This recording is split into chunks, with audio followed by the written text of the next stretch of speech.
Hello বন্ধুরা, আমি Sudip and welcome to Filmi Tech. এখন কথা বলবো হইচই নতুন সিরিজ ডাইনি নিয়ে, যেটার পরিচালনা করেছে নির্ঝর এবং এখানে মুখ্য চরিত্রে আমরা অভিনয় করতে দেখছি মিমি চক্রবর্তীকে। তো এই পার্টিকুলার সিরিজটা আমার কেমন লাগলো এইসব বিষয়ে থাকবে আলোচনা। দেখুন, আমি যখন এই টিজার বা ট্রেলার নিয়ে কথা বলেছিলাম, যখন ট্রেলার রিভিউ করেছিলাম, আমি বলেছিলাম এই যে সাবজেক্টটা না, এটা খুব ইন্টারেস্টিং এবং হইচইয়ের যে ধরনের কাজের প্যাটার্ন, যে ওমেন সেন্ট্রিক কাজ হয় বা ওয়ান রুম ড্রামা বা ক্লোজ রুম ড্রামা, আমরা যাই বলি, যে জায়গায় আমরা একটা কোয়ালিটি ক্যামেরা ওয়ার্ক বা এই যে অন্যান্য আনুষাঙ্গিক যান্ত্রিক জিনিসপত্রের যে হাই ডেফিনেশন, সেগুলো অবশ্যই দেখতে পাই, বাট গল্পটা কোথাও গিয়ে আমাদের বারবার মনে হয় যে ওয়ার্ক করছে না। বাট আমি অনেক সময় বলেছি যে নতুন ডিরেক্টরকে সুযোগ দেওয়া হোক, তাদেরকে কাজের অপরচুনিটি দেওয়া হোক, তাহলে পরে হয়তো একটা ভালো কিছু আমরা দেখতে পাবো, এবং তাই হলো।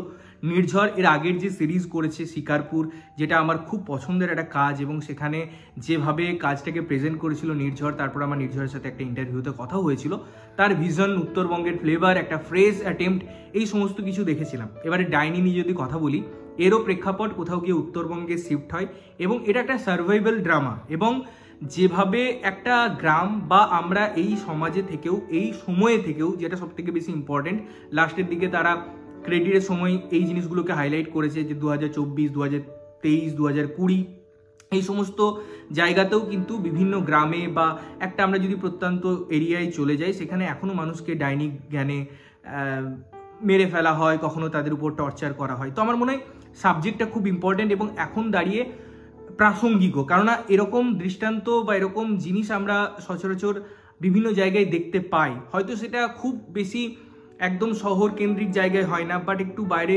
গেলেই এইসব জিনিসের দৃষ্টান্ত আমাদের চোখে পড়ে। তাই আমার মনে হয় অ্যাটেম্পটা খুব দরকার। এবারে এই যে কয়েকটা এপিসোড, তাদের মধ্যে যে সামঞ্জস্য স্থাপন, গল্প, ড্রামার বিল্ড আপ, বিভিন্ন সিচুয়েশনকে বিভিন্ন টাইম লাইনের মধ্যে দেখানো এবং সেগুলোকে একটা সূত্রে বাঁধা, আমার মনে হয় এটা এই সিরিজটার কয়েকটা এপিসোড খুব সুন্দরভাবে হয়। মিমি চক্রবর্তী বা অন্যান্য ক্যারেক্টারের পারফরমেন্স দারুণ।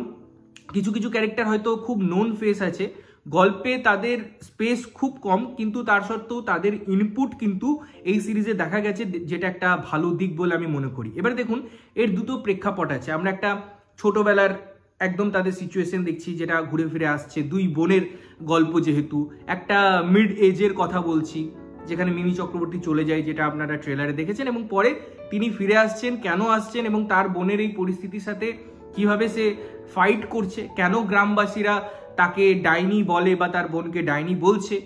এই যে লেয়ারগুলো, এই যে সাব লেয়ারগুলো বা এই প্লটটা না, খুব ইন্টারেস্টিং ম্যানারে প্রেজেন্ট হয়। যেহেতু আমি বারবার বলছি এটা একটা সার্ভাইভাল ড্রামা, তার জন্য বিভিন্ন সিচুয়েশনকে খুব সুন্দর করে বিল্ড আপ দেওয়ার দরকার ছিল, খুব সুন্দর করে সাজানোর দরকার ছিল, একে অপরকে কমপ্লিমেন্ট করার দরকার ছিল সিচুয়েশনের ভিত্তিতে। এখানে যে অ্যান্টাগনিস্ট, তাকে যেভাবে প্রেজেন্ট করা হয়েছে, সে যেভাবে জিভ বার করছে, সে যেভাবে এক্সপ্রেশন দিচ্ছে, তাকে, তার ক্যারেক্টারটাকে যেভাবে বিল্ড আপ করেছেন পরিচালক, লেখকেরা, এটা একটা দারুণ। কারণ আমরা অনেক সময় দেখি না এই ধরনের সিরিজে কোথাও গিয়ে ভিলেন একটু হলেও ডাউন হয়ে যায়, কোথাও গিয়ে সেটা হিরো বা হিরোইন যেই হোক না কেন, প্রোটাগনিস্ট, তাকে একটু বেশি করে দেখানো হয়, বাট তাদের মধ্যে এই যে একটা ব্যালেন্স ব্যাপারটা না, সেটা খুব সুন্দরভাবে প্রেজেন্ট হয়েছে। পারফরমেন্সে আমি যেমন বলছিলাম, মিমি চক্রবর্তী ফাটিয়ে দিয়েছে। আমরা একটা ফিমেল ক্যারেক্টারকে এরকম একটা সিচুয়েশনে কাজ করতে, ফাইট করতে দেখতে খুব সচরাচর পাই না বাংলায়। সেই জায়গায় এই জিনিসটা দারুণভাবে বিল্ড আপ হয়, তার সাথে সাথে একটা রিয়েলিস্টিক ম্যানার প্রেজেন্ট হয়, যেটা খুব সুন্দর। এবং কোথাও গিয়ে এই সিরিজটা একদম অন দ্য ফেস কথা বলে, ব্রুটালিটি আছে, খুব ভালো রকম আছে, সেখানে কোনো রাগঢাক করেননি পরিচালক, যেটা আমার মনে হয় খুব ভালো ব্যাপার। কারণ কিছু কিছু সিচুয়েশনে ওইগুলো দরকার, যেহেতু একটা গ্রাম দেখাচ্ছে, তাই তাদের ল্যাঙ্গুয়েজটা সেরকম হবে, সেরকম তারা একটা র ফ্লেভার থাকবে, সেরকম একটা জিনিস আমার মনে হয় কোনো দিক ডিরেক্টর বাদ দেয়নি। বিভিন্নভাবে একটা ডাইনিকে বা যাকে ডাইনি বলা হচ্ছে, তার কোনো সায়েন্টিফিক ব্যাখ্যা নেই, কিন্তু তার অ্যাডভান্টেজ গ্রামের পুরুষেরা নিচ্ছে, সেই সিচুয়েশনগুলোকেও যেভাবে দেখানো হয়েছে, আমার মনে হয় সেগুলো মাইন্ড ব্লোয়িং। তাই আমি বলবো এটা একটা নিয়ারলি পারফেক্ট কাজ।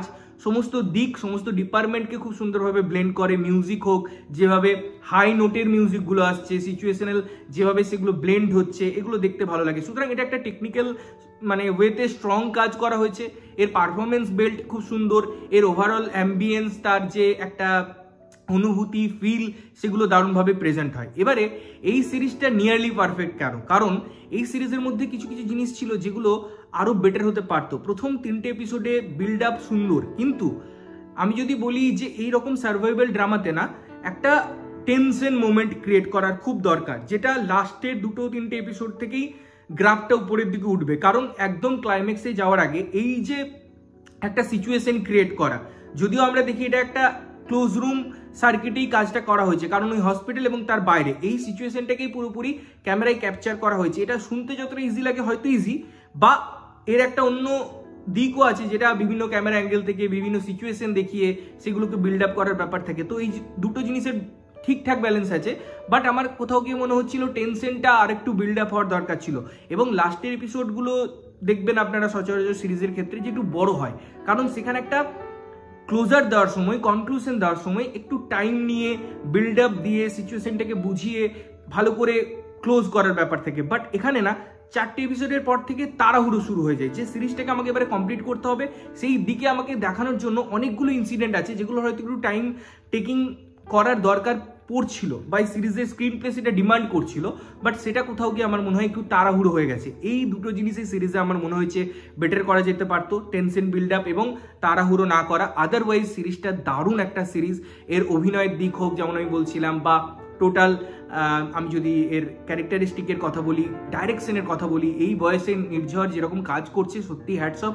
তার আরও কাজের আমি লাইন আপ দেখছিলাম, আমি এগারলি ওয়েট করছি সেই কাজগুলো দেখার জন্য। তো ডাইনি আমার কাছে একটা ভালো সিরিজ এবং আমি দেখে ভীষণ স্যাটিসফাইড। হইচইয়ের আমি যদি টপ 10 সিরিজ কখনো বিচার করতে যাই, তো অবশ্যই এই সিরিজটা সেই জায়গায় থাকবে। তোমরা যদি দেখেছো তোমাদের কেমন লেগেছে জানিও, না দেখে থাকলে অবশ্যই গিয়ে দেখো এবং দেখে এসে জানাও যে কেমন লাগলো। ততক্ষণের জন্য ভালো থাকবে, সুস্থ থাকবে এবং সবসময় ভালো জিনিস দেখবে। চ্যানেলটা যদি প্রথমবার দেখছো লাইক কমেন্ট শেয়ার করতে হবে, সাবস্ক্রাইব করতে হবে যাতে প্রত্যেকটা নোটিফিকেশন তোমাদের কাছে পৌঁছায়। দেখা হচ্ছে অন্য কোনো ভিডিওতে, ততক্ষণের জন্য টাটা।